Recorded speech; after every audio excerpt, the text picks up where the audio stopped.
Hello and welcome to Ben Weekly News Roundup, a report on some happenings that made the headlines during the week under review. I am Odredere Eruke.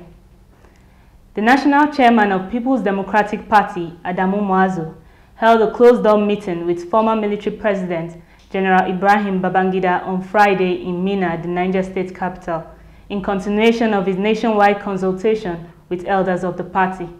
Muazu, who led a 15-man team, arrived at IBB's Uphill residence at about 12:05 p.m. and went into a closed-door meeting which lasted till 1:05 p.m. Members of the entourage, which included the PDP National Youth Leader, Abdullahi Maibasera, former House of Reps Speaker Galina Abba, and the state PDP acting chairman Tanko Beji, were excused from the meeting to enable the two leaders to have a confidential and private session. Emerging from the meeting, General Babangida declined to speak with newsmen on the outcome of the meeting, bluntly saying he was not prepared to talk. On his part, Adamu Muazu said he was in Minna as part of his reconciliatory move in continuation of his meeting with some elders of the party since he emerged chairman of the party. During the week, tempo ran high on the floor of Nigerian Senate following intention of 11 senators of the ruling People's Democratic Party to decamp to All Progressive Congress. Earlier, Senator Bukola Saraki, Danjuma Goje, and 9 other senators had written to the leadership of the Senate. The defection letter was expected to be read on the floor of the Senate during the week, but it was not mentioned due to the absence of the Senate President David Mark. Muyiwa Bamidele has details of the reports. The absence of Senate President David Mark from Thursday's Senate plenary session stalled the defection of 11 aggrieved People Democratic Party senators to the All Progressive Congress. The aggrieved senator had written to David Mark informing him about their decision to leave the PDP for the APC. But during the Thursday plenary, the Deputy Senate President, Ike Ekremadu, who presided over the session, did not read the letter. Ekremadu had, during this Thursday section, explained that the Senate President informed him of a scheduled meeting between him and the aggrieved senator when he returned from his official trip. The aggrieved senator insisted that the letter must be read because the upper chamber's rule make it mandatory for the Senate President to do so. Senator Bukola Saraki, one of the 11 senators, raised the issue of the letter of defection at the Red Chamber on Thursday, with no favorable response from Ekremadu, who was presiding in absence of David Mark. Senator Danjuma Goje also cited Order 53 to demand the reading of the defection letter. Yesterday, myself, Senator Goje, presented to the Central, and 10 others presented a letter to the Senate President, formally informing to inform the chamber that we have defected from PDP to APC. We thought the letter would have been read yesterday. It was not read yesterday. Then we feel like it should be read today. I think it's our right and privilege for that letter to be read. Myself, I defected. 10 other senators also signed that letter defecting from PDP to APC. So I demand that letter. Which by letter communicated yesterday to the chair, notification of change of political party by myself and 11 other senators of the platform of the People's Democratic Party to the All People's Congress. As I felt that it was necessary for me to bring the floor as the letter communicated as not yet read. The letter of defection will remain null and void until the Senate President read it according to the rule of the Senate. Muyiwa Bamidele, National Assembly Complex, Abuja, for Ben Television. The Nigerian House of Representatives on Thursday considered the provision of Section 143 of the 1999 Constitution to be ambiguous in the process of removing a sitting president and vice president, as it did not sail through the voting process at the House of the Representatives. Apart from this session, all other aspects of the amendments were carried when the voting was through. These aspects are those of legislative powers, right of attendance of the President to join meetings of National Assembly, tenure of legislators, and authorization of expenditure for Consolidated Revenue Fund, and powers as to matters of evidence, among others. The Section 143 is among the 19 issues upon which the House at plenary voted. The clause on the session suffered a big defeat when the 172 votes it garnered fell short of the two-thirds majority required for the alteration to have passed. 122 legislators voted in favor of the alteration, while 3 abstained. The federal government has finally rolled out the guidelines for the proposed national conference. A total number of 492 delegates were expected to take part in the dialogue, which would be known as National Conference. The Secretary of the Government of Federation, Pius Ayim, gave the modalities to journalists at a press conference in his office during the week in Abuja. Mr. Ayim said the National Conference will last for a period of 3 months and that nominations of delegates will commence on Thursday, January 30th and end February 20th. The current power outage in the country will soon be a thing of the past, as the Minister of Power, Professor Chinedu Nebo, has assured that gas supply to power plants will be restored in 2 weeks. Professor Nebo gave the assurance at the 6th Power Summit cum Civil Society Organizations Forum in Abuja.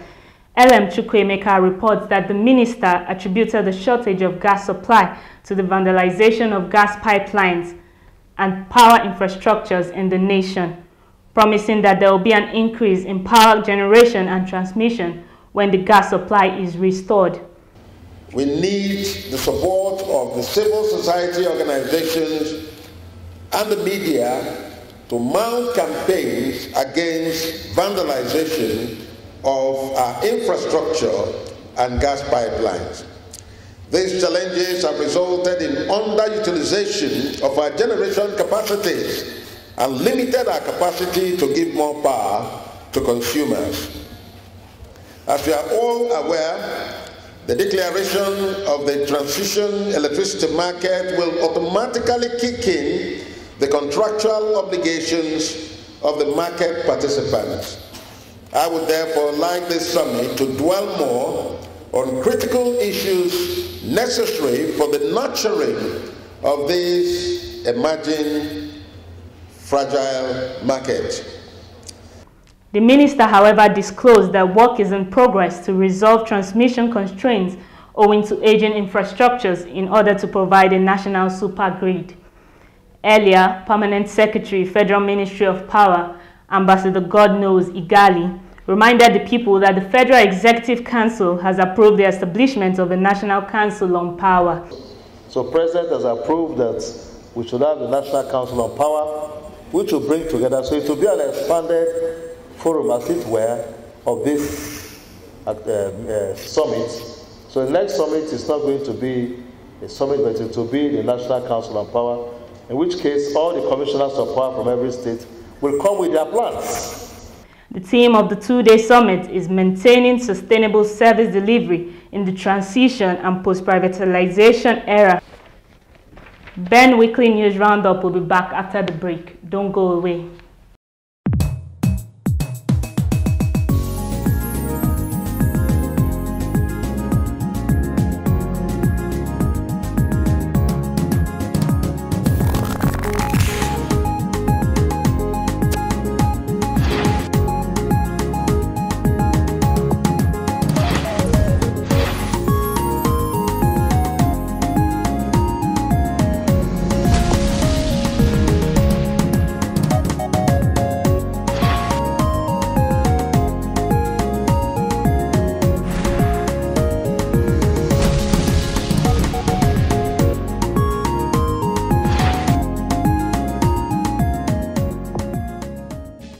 Welcome back.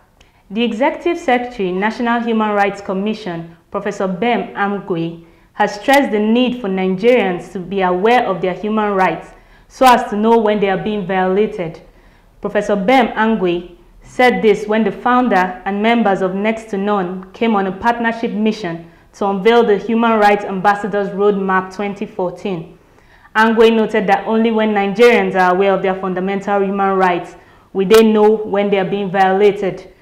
He therefore stressed the need for the Commission to work in partnership with the entertainment industry to ensure that the rights of Nigerians are protected everywhere in the world. Former Super Eagles coach Samson Siasia promised to use the platform as a voice to the voiceless in the society. Earlier, one of the human rights ambassadors and veteran Nollywood star, Zach Oji, promised to put all efforts to ensure that the project is accomplished. Other human rights ambassadors who spoke at the conference include Peter Rufai, Chief Bruno Iwoha, Emmanuel Francis, and many others. The Nigerian Immigration Service has been tasked to close all loopholes around the nation's border to curtail the activities of illegal migrants in and out of the country. The Minister of Interior, Abba Moro, made this remark during the decoration of newly promoted Deputy Controller Generals of Immigration in Abuja. Awesome Raphael now completes the story. Eager to wear their new ranks, the Minister of Interior, Comrade Abba Moro, tasked the newly decorated Deputy Controller General of Immigration Service to brace up for the challenges ahead in ensuring that unauthorized persons do not find their way into the country as they assume their new responsibilities. Comrade Abba Moro tasked the newly DIGs to have zero tolerance for embarking on activities that are inimical to the profession and image of the service, and assured them of government's support. It is no longer news that small arms and light weapons have found their way through the porous borders of Nigeria, and these instruments have constituted a very critical component of the weapons that have been used by enemies of progress of Nigeria to cause harm to our Nigerian people and to destroy properties. To structure, to re-engineer, to reinvigorate, and above all, to reposition the Nigerian Immigration Service for a more efficient and effective service delivery. On his part, the Controller General, Nigerian Immigration Service, David Paradan, also urged them to brace up for the tasks ahead that will involve personal sacrifices and contributions to propel the service to where it should. We have enormous challenges that we must address so that our trajectory of success is maintained. We therefore need to fire on all cylinders to hit the ground running as we are working against time. It is against this backdrop that I extend my hand of fellowship and welcome to the newly promoted Deputy Controllers General and urge them to brace up for the tasks ahead, which will certainly call for personal sacrifices and contributions so that together we can propel Nigeria Immigration Service to a new height. Speaking on behalf of the new DIGs, Abeshi Martins Kuye promised to place the interests of the service and that of the nation in general above personal interest. Having such confidence in us simply means more responsibility is placed on our shoulders, and to whom much is given, much is expected. We place the interests of the service in particular and Nigeria in general above all our self-interest. The 7 newly decorated DIGs, who was until their promotion serve as acting Controller General in different capacities. Awesome Raphael reporting for Ben Television, Abuja. A total sum of 1.5 trillion naira will be spent over the next 6 years to transform the Nigerian police force for effective service delivery in consonance with the transformation agenda of the federal government.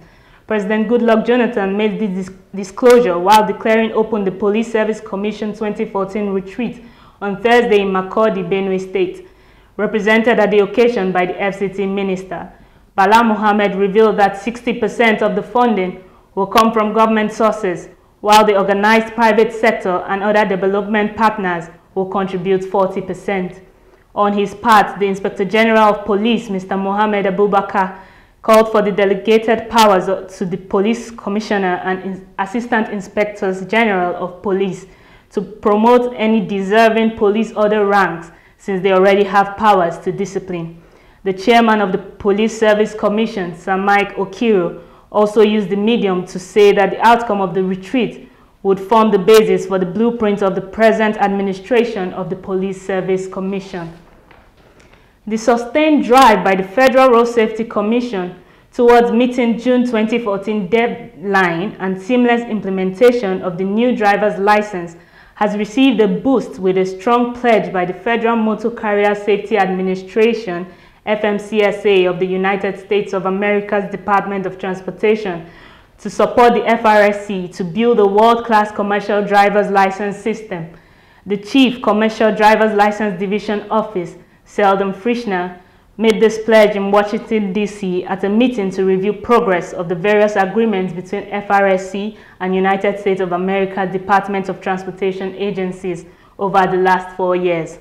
According to Frischner, the FRSC has demonstrated high sense of commitment and consistency to reposition motor vehicle administration in Nigeria through the new driver's licensing regime, and indicated the willingness of the Federal Motor Carrier Safety Administration to add value to this initiative through the setting up of a world-class commercial driver's license system.